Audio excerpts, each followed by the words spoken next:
саламатсыздар ма?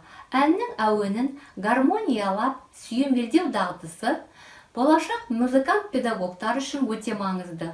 Бұл дағды музыкалық теория, сольфеджио, гармония пәндерінде алатын білім жиынтығының негізінде қаланады. Бүгінгі тәжірибелік сабақ кезінде біздер әуенді аккордтармен гармониялауды және сүйемелін таңдауды үйренеміз. Неден бастауымыз керек, қалай ойлайсыздар? Таңдаған әуеніміздің тональдығын, өлшемін анықтап, нотаға түсіруіміз керек. Сабақ тәжірибелік болғандықтан, барлық процесті іс жүзінде көрсеткелі отырмын. Мысал ретінде, композитор Бейбіт Дәлденбайдың «Балдырғандар» әні алынды. Әннің әуені до мажор тональдығында, 2/4 өлшемінде ырғағымен нотаға түсірілді. Гармониялау алдында аккорд туралы мәліметті еске түсірейік. Аккордтар 3, 4, 5 дыбыстан тұруы мүмкін, және тональдық ішінде әр дыбыстан құрылып қолданылады. Тональдық ішінде 3 аккорд негізгі деп аталады. Олар тоника, субдоминанты және доминанты. 5-ші басқышта құрылатын доминанты көбіне септаккорд, яғни 4 дыбыстық түрінде кездеседі. Ал байқасаңыздар, қалған аккордтар 3 дыбыстық түрінде жазылған. Әзірге біздер тек қана осы аккордтарды қолданып көрелік. Келесі кезекте жазған әуенді аспапта ойнап отырып, мұқият тыңдап аламыз.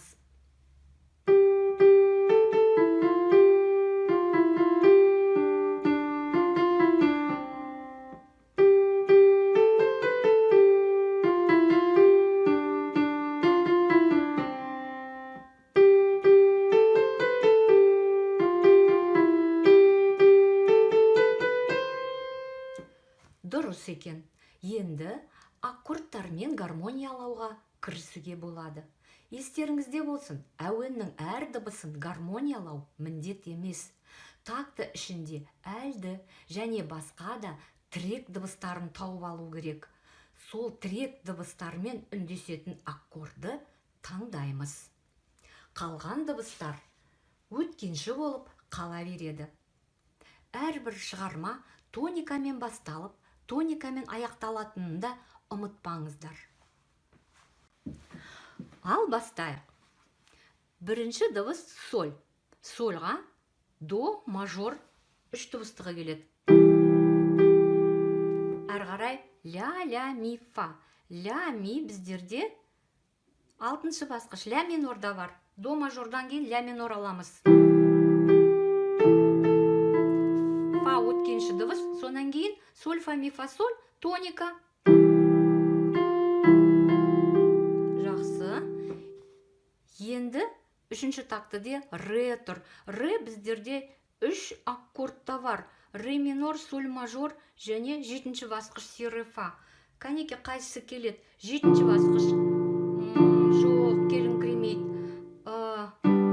Доминанта жақсы келіп тұр. Мүмкін және 2-ші басқыш ре минорды ойнап көрейік. Ре минор жақсы үйлесті. Әрі қарай дыбыстар фа, фа, ми, ре, до.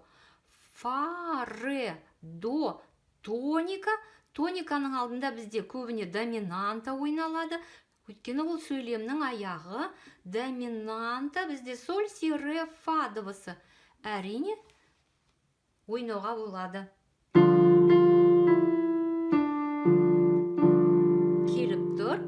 Сонан кейін тоника. Осы жолды басынан аяғына дейін ойнап тексеріп шығамыз.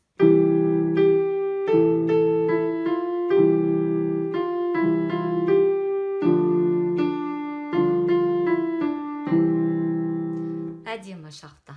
Әрі қарай, 2-ші жолда осы дыбыстарды қайталайтын сияқты. Кәнеке ойнап керейік.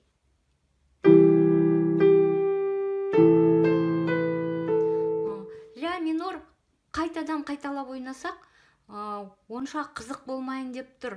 Түрлендіру үшін біздер көптеген аккордтарды алмастырып қолдануымыз керек. Ля мен до, фа ля до субдоминанта аккордында қайталанады екен. Кәнеки мына жерде фа мажорды алып көрейікші. Жарқын әдемі шығып тұр, қалдырамыз. Әрі қарай до мажордан кейін қайттан до мажор алдық. Алдыңғы тактілерде. Енді өзгертіп көрсек қайтеді. Тексерейік. Ми мен соль біздерде ми минор үш дыбыстығында бар екен. Кәнеки. Көрдіңіздер ма? Ми минор өте жақсы үйлесіп тұр. Әрі қарай келесі такт қайталанады. Екінші жолын ойнап көрейік.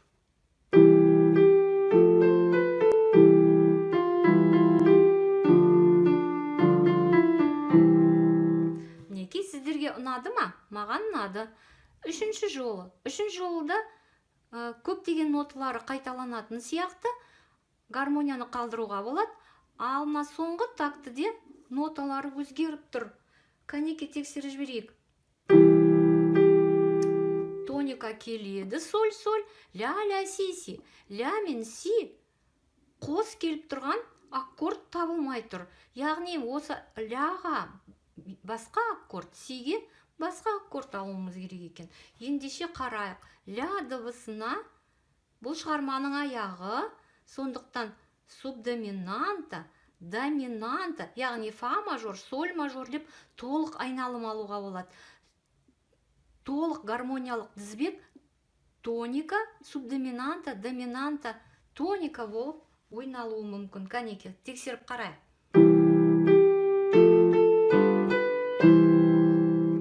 Келеді екен.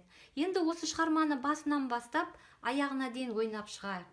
Сіздер қосымша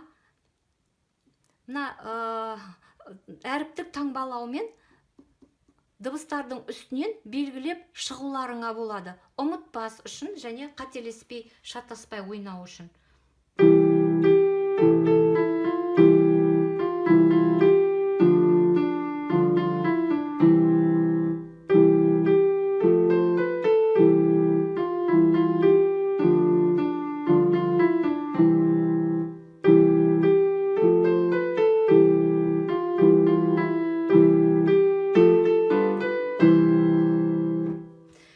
Барлығы үйлескен сияқты. Аккордтар үйлесіп тұр, бірақ әлі де бірдеңе жетіспей тұрған сияқты. Не жетіспей тұр?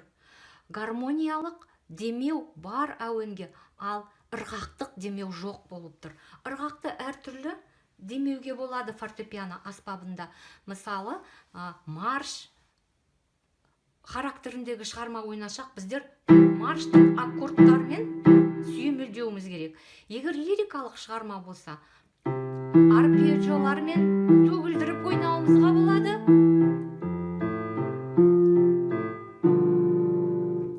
Ал бұл әнде би екпінін қолданған дұрыс сияқты. Би екпінін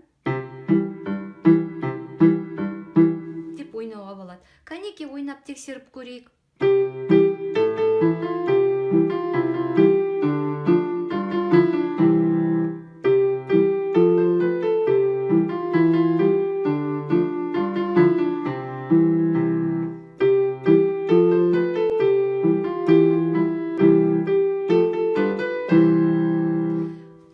Әдемі шықты. Мінеки, осылай сіздер өздеріңе керекті, немесе өздері ұнататын әуенді гармониялап, ойнап жүруіңізге болады. Сонымен, бүгін сіздер әуенді гармониялауды үйрену барысында аккордтарды қолдану жолдарымен және сүйемелдің кейбір ырғақтық түрлерімен таныстыңыздар. Ал бұл алған білімдеріңіз дағдыға айналу үшін үлкен шығармашылық ынта мен табандылық қажет. Сәттілік тілеймін. Сау болыңыздар.